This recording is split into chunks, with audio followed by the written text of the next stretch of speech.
to give in 100. The activists need to continue to give in more and work around this mechanism. Work around it?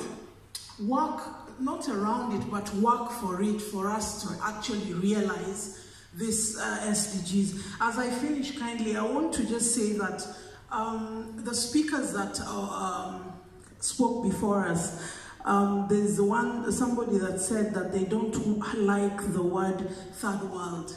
I don't either.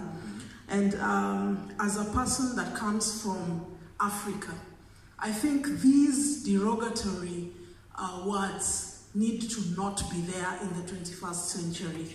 I think we need to message in a different way, and the media needs to start portraying Africa. Yes, Africa has many challenges. Kenya has many challenges in terms of leadership, political leadership, but Kenya is an extremely beautiful country with people that love it and with people that want it to move forward. I'm struggling to find the... I completely agree, by the way, but and I've had the pleasure of being there, but I'm struggling to find the link to the SDGs and whether that leaves enough room for activists or that activists need the SDGs. Could you specifically make that link? As an activist, I am always working towards realizing these SDGs. As I have said, we are working on issues of women in leadership, education, issues of reproductive health.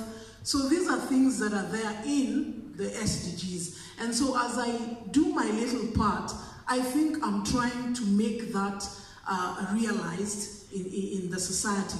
But also as an activist, it is important that we continue to do awareness, and go out, do town hall meetings, and create awareness among the people on what the SDGs is. Otherwise, they will remain a white elephant, like she's saying, which I don't think is going to be a great thing. Yeah? Okay, yeah, I saw that Bart wanted to tap into that discussion, and also Justus, you wanted to say something. So Bart first, and then Justus, please. First, I wouldn't agree with your conclusion that this is a happy marriage.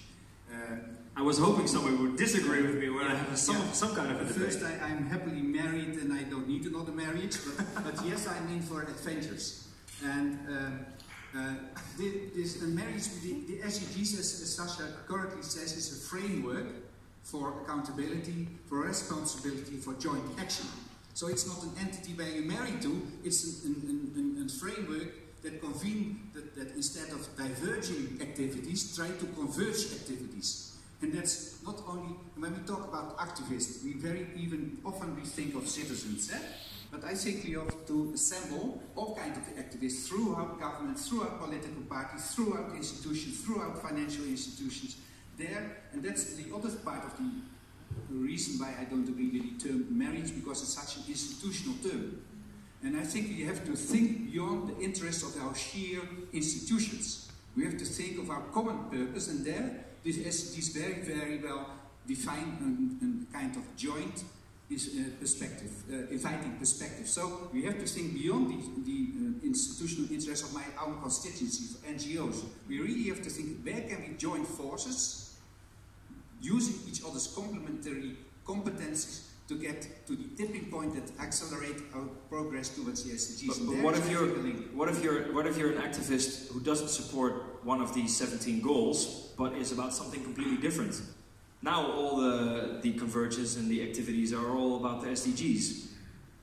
Yeah, but that's what I'm saying. This is a very, very useful framework for convergence. And still, but what if you don't want to converge? Like, activists are not the type of people who are like, well, I'll just do whatever everybody else wants to do. They're the people who want to go against it.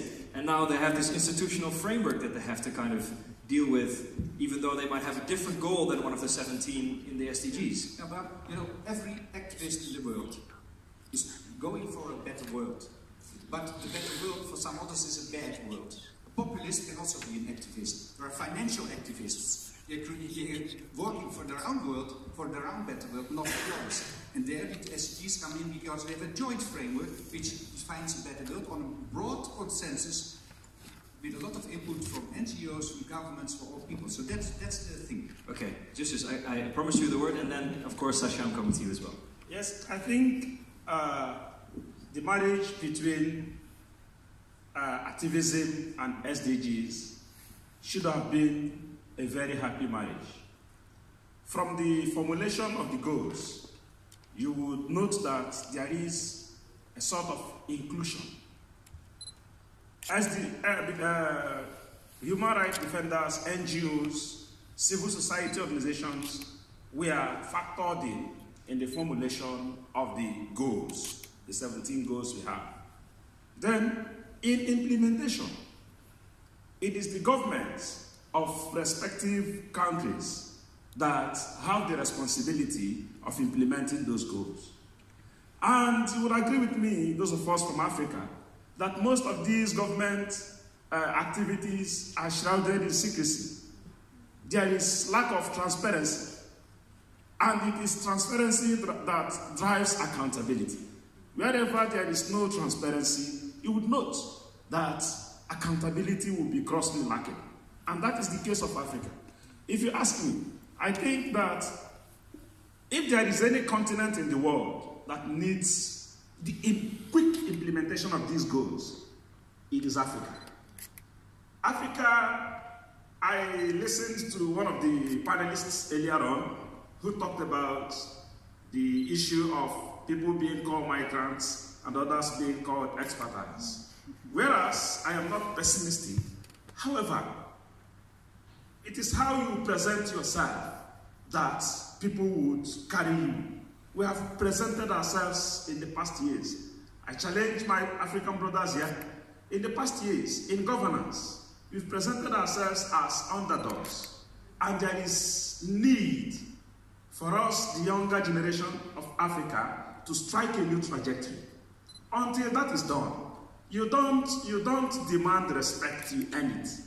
And so far, we have not earned the respect of the world due to our, incompetence in governance, due to our lack of accountability, due to sickening corruption that has taken us nowhere. So you said it should have been a happy marriage, but it's not there yet.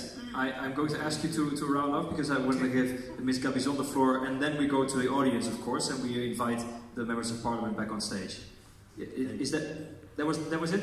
Okay. I thought you wanted to say one last sentence. You get an applause at least. Okay, sorry for cutting you off there. Ms. Gabizon, yes. Yeah, justice is of course completely right. I think the essential part is how do we ensure transparency, make sure justice, juridical protection exists, that we have meaningful and effective participation of civil society, of everybody, including those who are typically left behind, women, youth, ethnic minorities, etc.